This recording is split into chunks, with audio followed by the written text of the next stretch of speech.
Hello दोस्तों and welcome to UPSC अड्डा। आप सभी का स्वागत है आज के हमारे इस नई वीडियो में। और आज हम लोग PT 365 के अपडेटेड वर्जन का इकोनॉमी का आगे का पोर्शन कवर करेंगे। तो starting from the topic of payment system and financial markets, तो पहला न्यूज़ है CBDC, central bank digital currency. तो ये रिसेंटली US प्रेसिडेंट ने इशू किया an executive order for banning the establishment of USA's central bank digital currency, that is digital dollar, उसको ban करने के लिए बोल दिया है। एंड डिजिटल करेंसी जो है money that is exclusively available only in digital और electronic form, and they are generally handled, preserved and exchange usually using digital computer system. And 3 types of digital currency होती है, एक cryptocurrency, CBDC and stable coins. तो cryptocurrency जो है regulates the generation of new units and secure using transaction using cryptographic methods.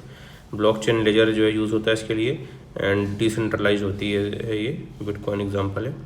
CBDC में digital version of fiat currency होती है issued by central bank, maintain the reliability and security of traditional currency, and centralise control होता है, for example digital rupee जो है India का।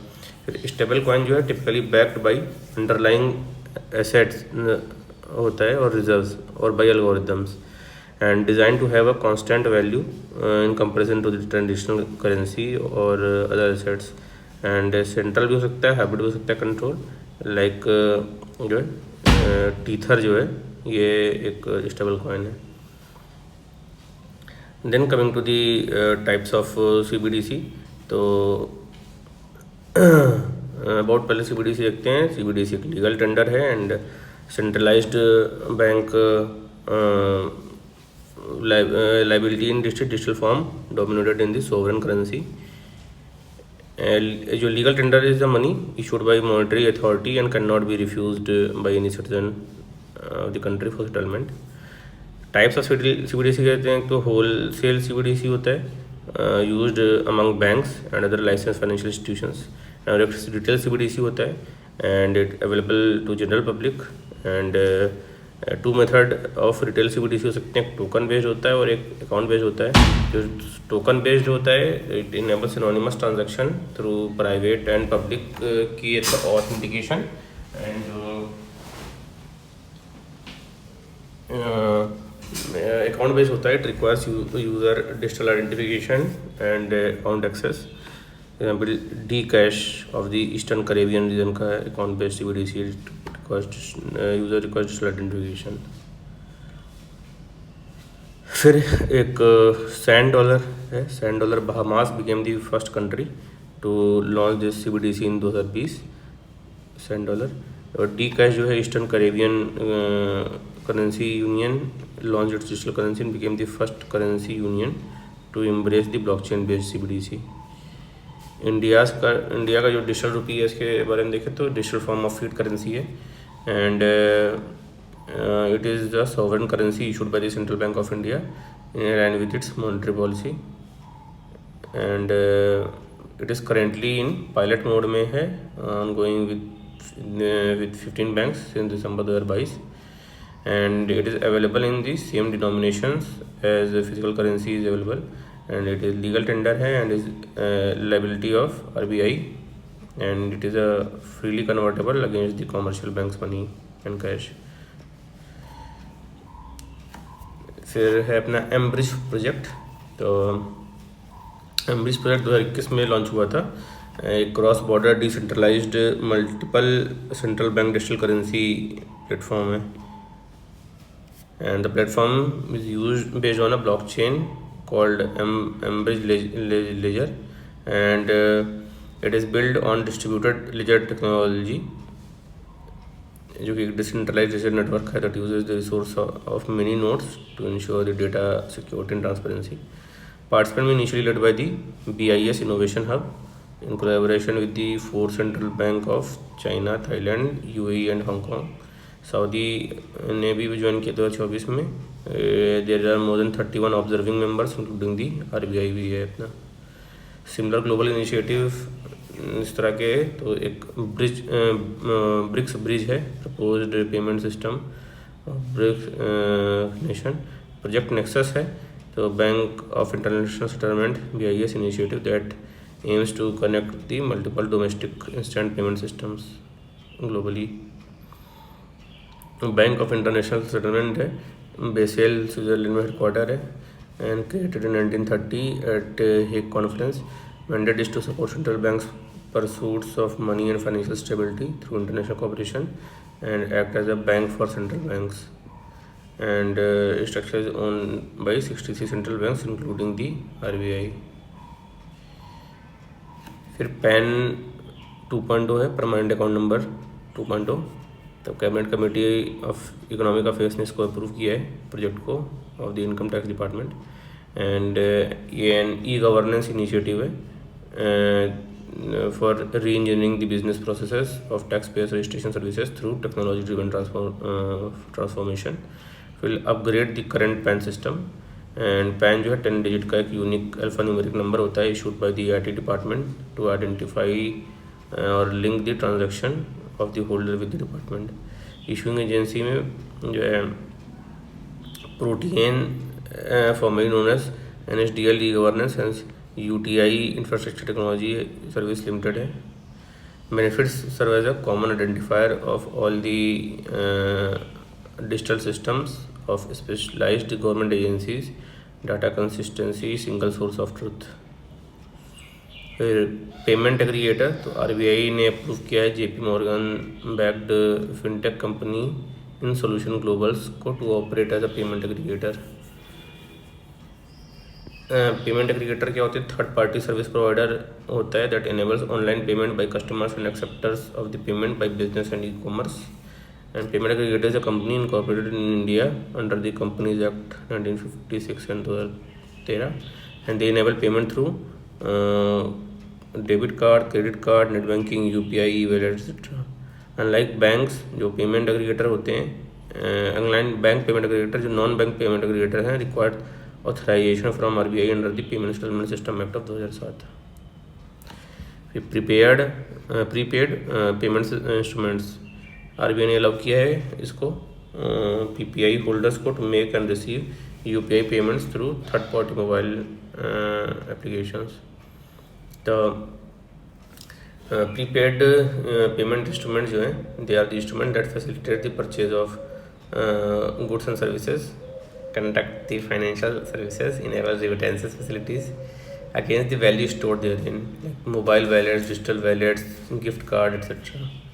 तो prepaid payment instruments हैं, it can be issued by banks or non-banks also, and classified under the two types: small PPIs issued by after obtaining minimum details of the PPI holder, and एक full KYC PPI होते हैं। तो ये हो गया payment settlement का। Next is external sector.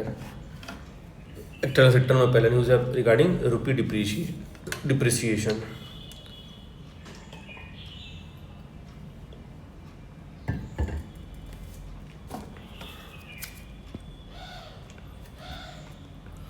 तो recently Indian rupee's exchange rate against dollar has breached the 86 mark and rupee faced sharpest depreciation of last 2 years। तो क्या होता है भाई रुपी डिप्रिशिएशन? तो it is decline in the value of Indian rupee related to a foreign currency typically $, and exchange rate जो है it is price of one currency in terms of other, and currently India follows floating exchange rate with occasional RBI intervention when necessary. और type जो है exchange rate का fixed exchange होती है, floating होती है, मैनेज फ्लोटिंग होती है। तो फ्लोटिंग में rate determined and maintained by central bank, और India prior to 1971 fixed exchange rate use करता था। फिर है अपना फ्लोटिंग एक्सचेंज रेट, तो it is determined by market forces, अभी फ्लोटिंग एक्सचेंज रेट यूज़ हो रहा है। फिर मैनेज फ्लोटिंग में it is a combination of fixed and जो है flexible rates. Key factors which are responsible for the rupee's depreciation, तो confidence in the central bank. Modern generation of currency crisis seems to be triggered by market that conduct value at risk assessment of the central bank's balance sheet, and this affects the investors' confidence. And the second is illiquidity. So it arises out of short-term foreign currency debt becoming larger than the liquid foreign currency assets, liquidity, inflation. Higher inflation in India compared to the trading partners erode purchasing power of the Indian rupee and adversely affect the exchange rates. Monetary policy, RBI's interest rate decision and foreign exchange intervention impact the rupee strength. Like RBI का market operations to buy US dollar to maintain sufficient forex reserves also affects exchange rate of the Indian national rupee. And capital outflow, so foreign investors pulling out funds from Indian market that reduces forex reserves leading to the depreciation. And trade deficits, when imports exceeds exports, demand of foreign currency rises that weaken the rupee. India's traditional demand for high value imports such as crude oil and gold boost the demand for the dollar and weakens the rupees. इसके अलावा global economic factors हैं like high crude oil price, US federal reserve interest rates hike और global recession can also weaken the rupee.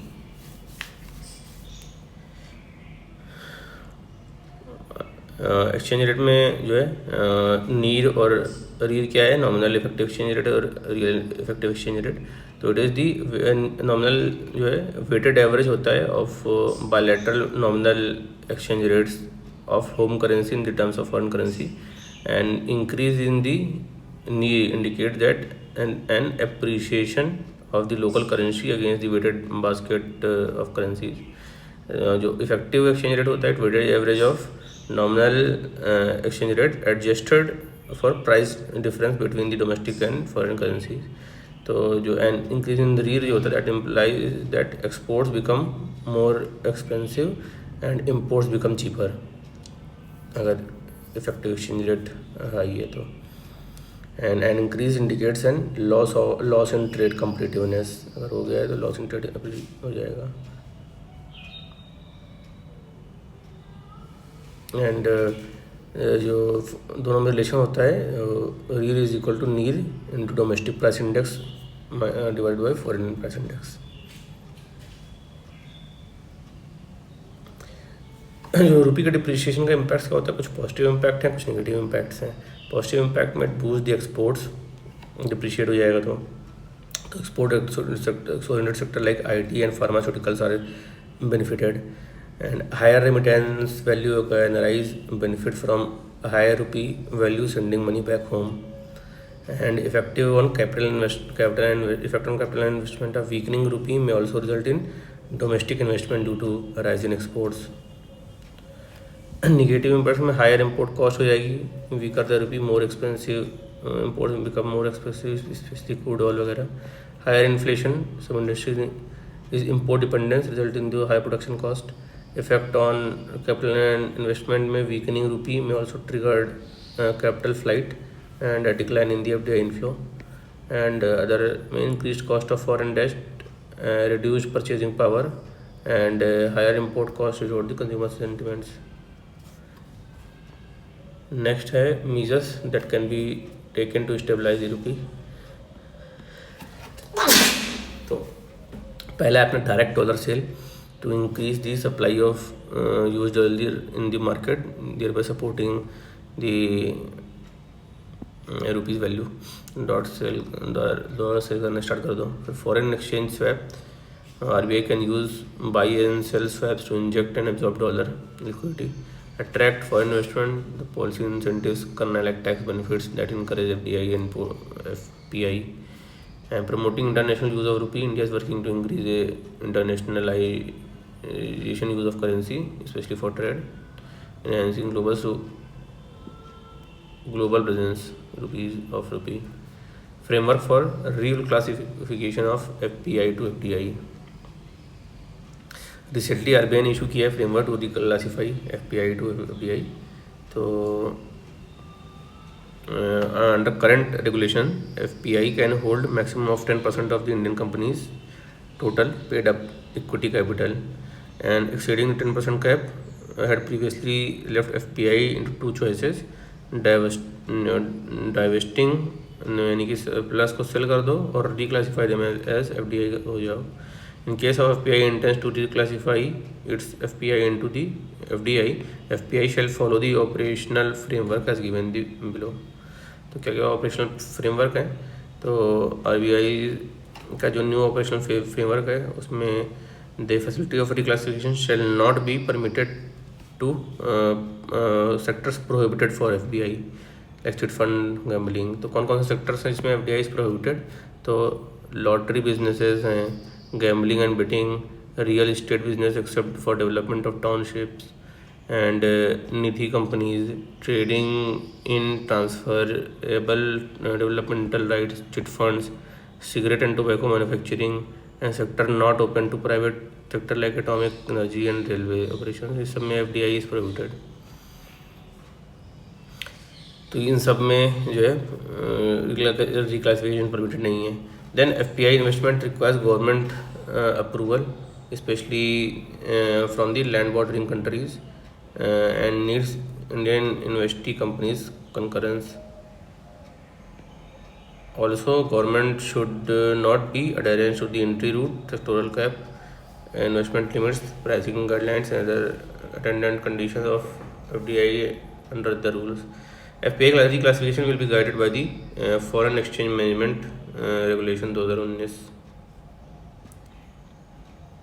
Next is de-dollarization. तो de-dollarization क्या है? Aim to reverse de-dollarization, that is historical dominance of US rupee, and India has allowed trade invoicing in the INR with various countries including the Russia, and the recent BRICS summit also discussed the potential of common BRICS currency. Why countries are moving towards de-dollarization? एक तो reduction of exchange rate risk हो जाएगा. It allows countries to trade in their local currency, minimising the risk associated with the fluctuation in the US dollar value, and enhanced monetary policy control. Countries can implement strategies suitable to their economy without being influenced by the US dollar. And geopolitical benefit है challenging US dominance and its weaponization of dollar through sanctions. Next is remittances. तो according to World Bank, India secured 14.3% of global remittances in 2024, highest ever share है. Remittances जो है are financial transfers made by individuals working abroad to their family in the home. Top 5 recipient 2004 में India जो है 129 billion के साथ top पे था. 2023 में 125 बिलियन से 4 बिलियन और बढ़ गया. Then Mexico, then China, and Philippines and Pakistan top 5 जो है remittance receiving, driven by recovery in the job market in high income countries of OECD. China share in the global remittances जो है drop किया है 5.3% से इन 2024.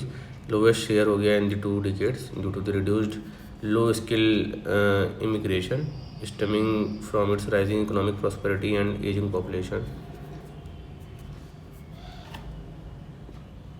And factors that are responsible for higher remittances in India. तो एक तो scale of migration है. India is one of the largest diaspora population in the world with over 18 million Indians living abroad as per the UN migration report. दूसरा है you shift in the destination trends. Increasingly Indian migrants are moving to high income countries like US, UK and Australia, and skilled and non skilled labour. तो Indian migrants range from very high skilled IT professionals or skilled professional to the semi and unskilled laborers also. Significance क्या है इसका high remittances का? तो for recipient households they are used for essential expenses like food, health care, education, living standards को improve करने के लिए. Macro economic के लिए major source of foreign currency, reduce reliance on foreign aids and funding current account deficit and fiscal shortfalls. What is liberalized remittances scheme? तो introduced in 2004, and so all resident individuals including the minors are allowed to freely remit up to the 2.5 lakhs $US per financial year for any permissible current and capital account transactions. There is no restriction on the frequency of the remittances under it, and the scheme is not available to corporates, partnership firms, and Hindu undivided families and trust etc. केवल individuals के लिए है. फिर most favoured nation MFN. तो ये WTO ने highlight किया है कि over 80% of the global merchandise trade is on the MFN basis. तो it is a principle underline that country can not normally discriminate between their trading partners. In simple word, any country grants someone a special favor, and then it has to do the same for all other WTO members. The principle is embedded mainly in the Article 1 of the General Arrangement of Trade and Tariff 1994. MFN is also a priority of GATS and TRIPS agreement also. And the mechanism of implementation क्या होता है? Member countries shall extend MFN standards to each other automatically. India has extended MFN standards to many countries. Exception क्या है? तो trade pacts है तो it includes regional trade agreement और preferential trade agreements like जो है कंप्रिहेंसिव प्रोग्रेसिव ट्रांसपेसिफिक पार्टनरशिप है. दूसरा है generalised system of preference GSP scheme. तो अंडर इट डेवलप्ड कंट्रीज में grant preferential tariff treatment to imports from developing countries and developed countries. And some others are anti-dumping duties, countervailing duties. The countervailing duties are additional tariffs levied on imported goods on WTO member may impose once there is the presence of subsidized import, which is injuring the domestic industry. Amendment in the foreign trade policy FTA 2023 में क्या amendment किया गया है? तो it has provided a legal backing in the foreign trade policy to make it necessary to do consultation with the stakeholders. The amendment made in the exercise of power conferred under the Foreign Trade Act of 1992. तो FTP 2023 का feature है British to aim at processing, re-engineering and automation to facilitate the ease of doing business for exports. Target is to take India's export to $2 trillion by 2030.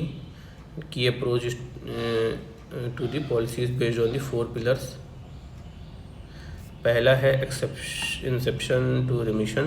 दूसरा है export promotion through collaboration. Export as state district and Indian mission.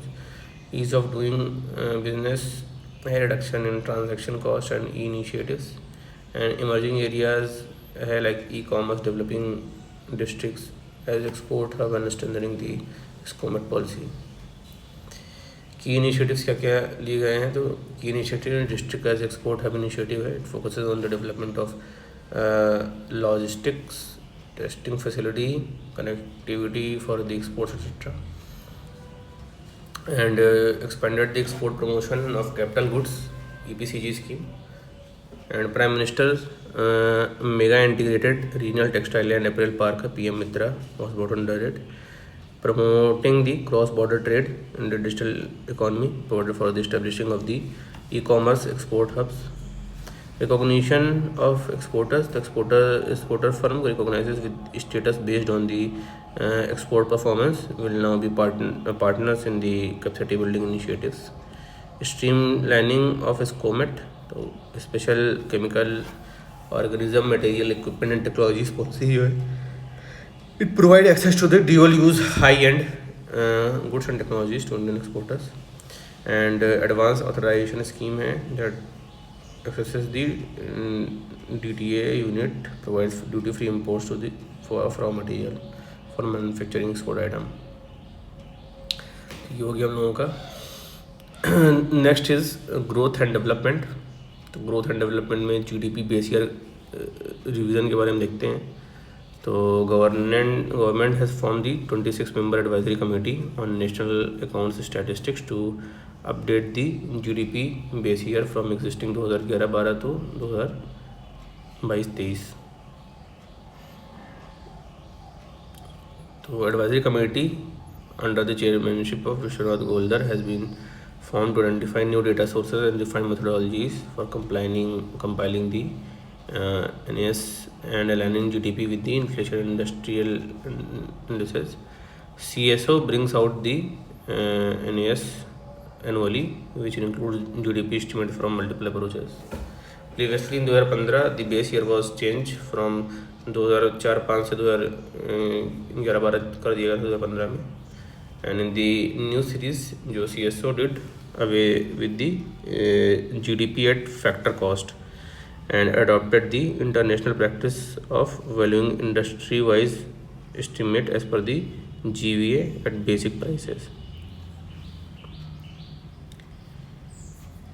तो base year क्या है? Base year is a reference year whose price are used to calculate the real growth, which is minus inflation in the national income, and thus the base year is a benchmark used for the GDP calculation. And what are the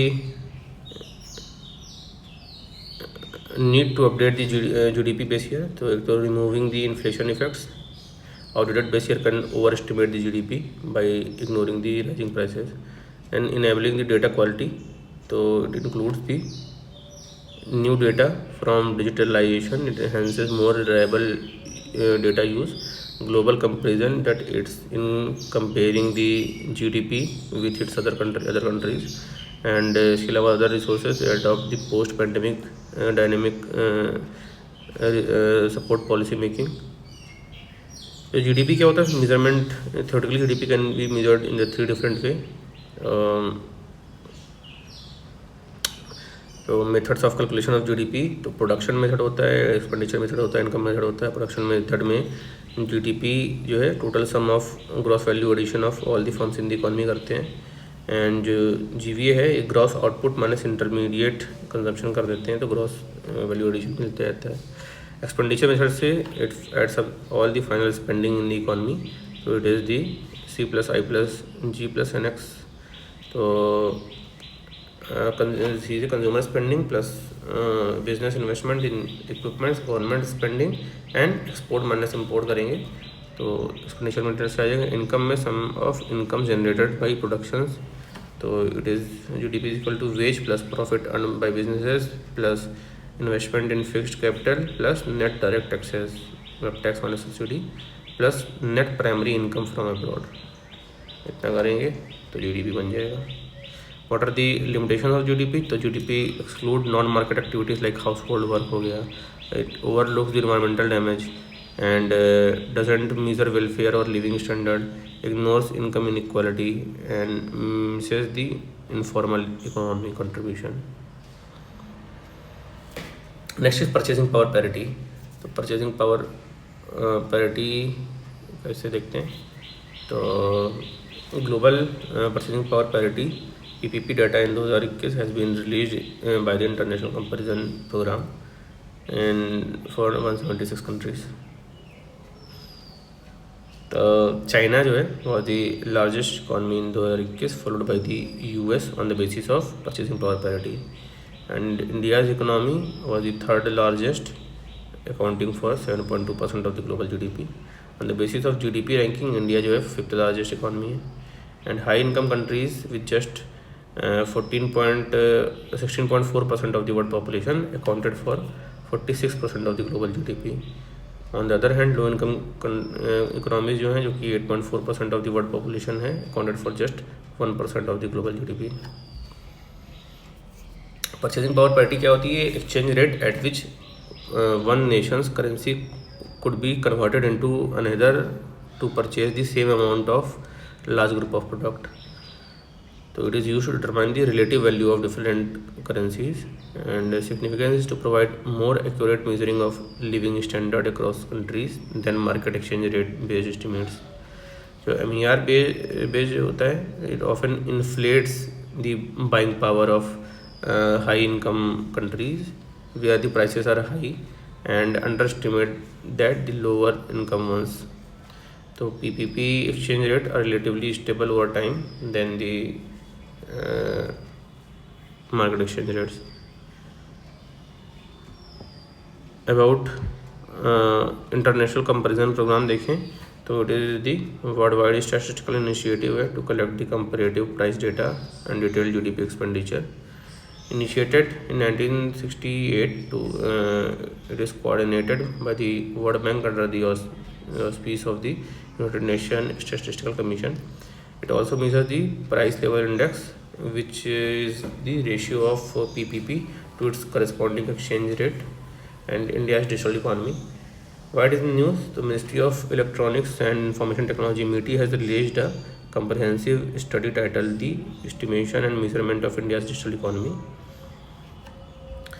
overview देखिए of India's digital economy 2022-23 का. तो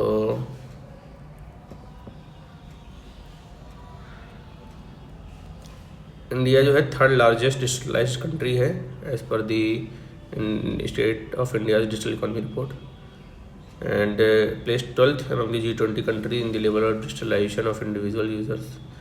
Contribution, it contributes to 11.74% of the national income, and in absolute numbers contribution of GDP is 402 US dollar है, account for 2.55% of the India's estimated workforce in digital economy. Sectoral contribution अगर देखें तो digital enabling industry account for 7.83% of the GVA. New digital industry जो है accounting nearly 2% of the GVA and includes big tech players, other digital platforms, intermediaries, and contribution of 3 traditional industries like banking, financial sectors and insurance sector, trade and education, ये account for 2% of the national GVA. Benefit and significance of digital economy क्या है? तो enhances export. India is second highest ICT services export in the world, behind the Ireland, just Ireland. And enhance the service delivery. तो e-hospital and e-Sanjeevani has made the healthcare facility more accessible. Increased global competitiveness and promote the ease of doing business. Boost the startups and innovations. India is the third largest number of homegrown unicorns in the world, and also host about 55% of the global capacity centers. And GCC are the offshore centers established by the multinational corporation to provide a variety of services to their parents organizations, including R&D, IT support, and business process management. Next is DBT, Direct Benefit Transfer. तो DBT schemes states की कौन कौन सी हैं? Example Karnataka में गृहलक्ष्मी है, महाराष्ट्र में मुख्यमंत्री माझी लाडली बहन योजना है, MP में मुख्यमंत्री लाडली बहन योजना है, उड़ीसा का सुभद्रा योजना है. DBT स्कीम्स हैं कुछ स्टेट की. तो as per the SBI DBT amount to women through various scheme had cross 2 trillion mark across multiple states. 2013 में लॉन्च किया गया था to ensure the reduction in leakages, faster delivery and elimination of delays in the fund flow. And scope of support क्या है? Cash transfer हो सकता है, example like PM किसान and scholarships, and in kind support हो सकता है like fertilizer subsidy, food grain distribution and school meals in PM पोषण. Mechanism जो है it is built on the India stack. Public finance management system है PFMS, and it performs the function such as beneficiary listing, preparation, digital signing, payment process via the Aadhaar based payment bridge of NPCI. Then there is JAM Trinity, Jan Dhan Aadhaar Mobile Trinity, integrates Aadhaar seeded Jan Dhan accounts. Then banking infrastructure है, utilizes the business correspondence, payment bank and Aadhaar enabled payment services. In UPI integration, it expands the interoperability along both public and private sector participations. Household consumption expenditure survey 2023-24. तो NSSO ने release किया है result of this household consumption expenditure survey of 2023-24. Important funding क्या रही इसकी?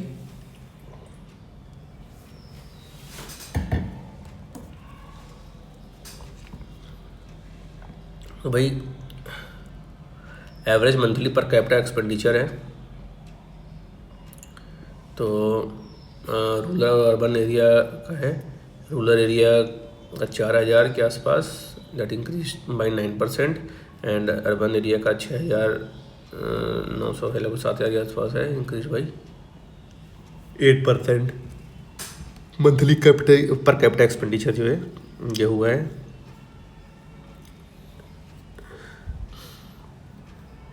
Rural urban gap जो है ये रिड्यूस हुआ है बाई 84% था पहले, अभी 70% रह गया है rural urban gap, indicating the rural consumption growth बढ़ रही है। And increase spending on non food items हुआ है, जो non food item dominated expenditure, like 60% area में अर्बन में एंड 53 में रूरल में है, like convenience and clothing etcetera में। Percentage of share of food जो है ये फॉल हुआ है। कंजप्शन इनइक्वालिटी, तो गिनी कोफिशिएंट जो है ये डिक्लाइन किया है, रूरल एरिया में 0.237 हो गया है एंड अर्बन एरिया में 0.284 है, indicating the reduced income inequality. Gini coefficient अगर डिक्रीज कर रहा है तो इक्वालिटी कम हो रही है। Then Gini coefficient measures the extent of income difficulty. 0 जो होता है परफेक्टली इक्वल है, एंड 1 है इट इज़ परफेक्टली इनइक्वल।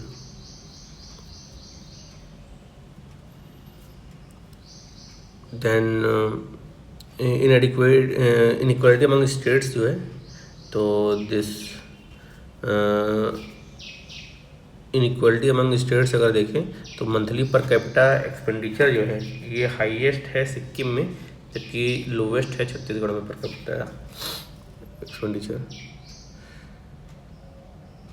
तो हाउस होल्ड कंजप्शन एक्सपेंडिचर जो है ये कंडक्टेड है by NSSO at regular interval, and it initially conducted at 1 year duration starting from 1950-51। However since 26th round the survey has been conducted रफली every 5 years हो गया है, and 2017-18 survey was discarded by the government citing data quality issues. And objective क्या है इसका, तो consumption pattern capture the house hold consumption data reflecting living standard and wellbeing. Economic indicators provide basis on revising the macro economic indicators like GDP and CPI। Consumer price index facilitate the development of weighting diagrams for CPI essential for economic analysis. जो conduct कराता है NSSO, तो it is founded by the founded in 1950 as a part of NSO बना था, and subordinate office under the control of ministry of statistics and programme implementation. NSO consist of the CSO and NSSO। तो national statistical office है उसमें CSO होता है, central statistical office, and national sample survey organisation होता है। तो to conduct the large scale sample survey in the diverse field and all India basis इस purpose. Survey frequency जो होती है एनुअल सर्वे होती है, तो स्मॉल सैंपल स्टडीज़ की जाती हैं specific topics, and clinical survey होता है तो लार्ज स्केल डिटेल सर्वे होता है at every 5 years। Major survey conducted by NSSO, तो consumption house hold expenditure survey है, पीरियोडिक लेबर फोर्स है, annual survey of industries and situation assessment, survey of agriculture house hold. Then consumer confidence survey है, consumer confidence and consumer confidence survey CCS। तो जो consumer confidence in an economic indicator that measures the degree of optimism and or pessimism that the consumer feels about the overall state of the economy. It serves as an indicator of health of economy, and high consumer confidence in the economy is usually related to the higher spending by the consumers. And इसको measure करने के लिए 2 indexes हैं। पहला है अपना current situation index, तो consumer sentiment about current economic employment and price conditions compare to the year ago, और फ्यूचर एक्सपेक्टेशन है expectation about the economic and employment year. Next is World Bank release annual international debt report 2024। तो